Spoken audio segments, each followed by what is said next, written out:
So, over the last couple of days, the United States, people in the military establishment have been taking credit for providing the intelligence and assistance to the Ukraine forces to kill Russian generals.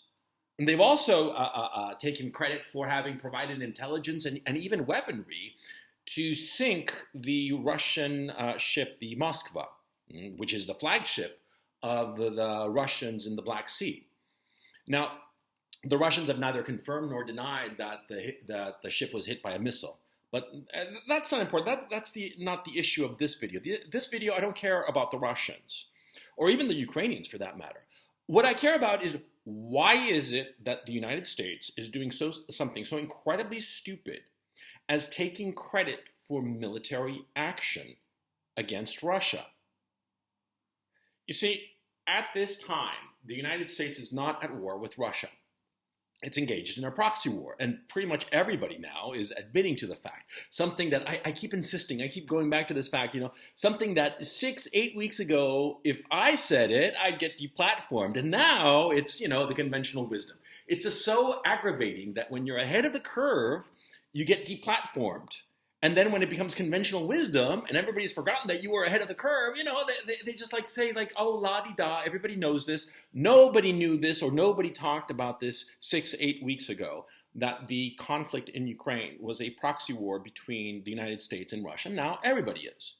And because of this admission, a lot of people, it seems, in the American military-industrial complex are starting to take credit for things that, quite frankly, you have to ask yourself, number one, why are they doing this and exposing themselves to retribution from the Russians, or at least a little note there in their scorebook, insofar as the Russians knowing that they're going to have to give some payback at some future time, right? Why are they doing this? Number one, and number two, why are they so egomaniacal as to need to do this, to take credit for things that quite probably they didn't have much to do with? I mean, let me give you an example. You all know that I'm from Chile, and in 2010, we had this mining disaster that trapped 33 miners underground in the north of Chile. And it became a huge international thing, because these miners were trapped there. They were alive, but they didn't have any food or water. It was a big mess. And, eventually these miners were rescued after I forgot how many days, and, the world moved on. But during the time of the rescue, I remember this very, very clearly. I was following the news incessantly, not just of the rescue, but the international news at that time. And the Americans kept trying to stick their nose into it and to make it about them. The miners were Chilean. The people pulling them out were Chilean, and yet the Americans kept trying to position themselves so it was about them and how they were going to save the day. It got to a point that was so ridiculous that at one point the group of engineers that were led by a Chilean guy and comprised almost exclusively of Chileans and a couple of Canadians for some reason. Anyway, they needed some drill bit, okay, some drill bit that was manufactured in, I think it was Washington or Oregon, in the Pacific Northwest. And so they ordered it. And this became a big deal in American media at the time, man. I remember they kept going on and how America was essential to save these miners. And it was some drill bit, and it wasn't even the main drill bit to get to the miners and get them out. It was some communications thing. I forgot. It's not really important. It wasn't that essential, is my point. And yet the Americans kept insisting, trying to wedge their way into the drama to make it about them, to make it about America. The United States, for the longest time, acts as if it is the belly button of the world, that everything revolves around it. I mean, they even have a phrase, the United States is the indispensable nation. The indispensable nation. I mean, think about it. Think how arrogant and conceited that phrase is. I mean, imagine if I were to walk around and say, I am the indispensable YouTuber.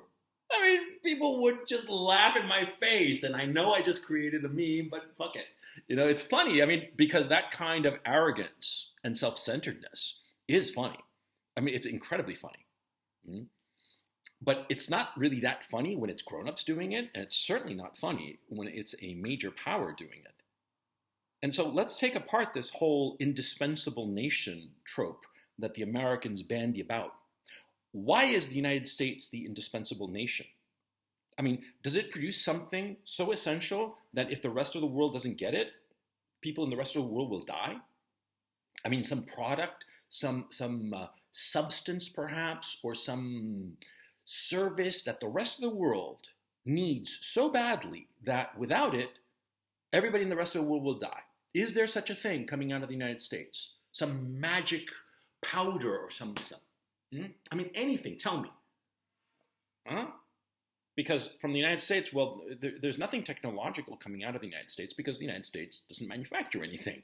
Yeah, it outsourced all of its manufacturing base to other countries. China, Vietnam, Central America, everywhere else. There's nothing that's being manufactured in the States except bullshit, except, these McKinsey type, corporate consulting kind of things. That they export by the bushel load. But that's all bullshit. They don't actually export anything useful. They barely build cars in the United States, and that used to be the big thing. The rest of the world builds cars, and they're hunky-dory, quite frankly. And if American car manufacturers, the ones that are actually built in the United States, vanished, no problem. And in fact, if all the American car companies, including Tesla, all of a sudden vanish, no problem. There are going to be cars around the world, no problem. And you start looking at what America exports, and you realize that there's only two things that they export. Two things. Weapons and Hollywood fantasies. That's all the United States exports. That's the only thing that is kind of like essential that the Americans give to the rest of the world. And, the Hollywood fantasies are just so much fantasy, and they're not even good anymore. I mean, they used to be good, but now it's just garbage. And American weapons, ask the Ukrainians who have used the Javelin if they think that American weapons are so good. Ask them what they think of the Stinger missile. I don't think that they're going to give you what you think you're going to get. Because it's garbage.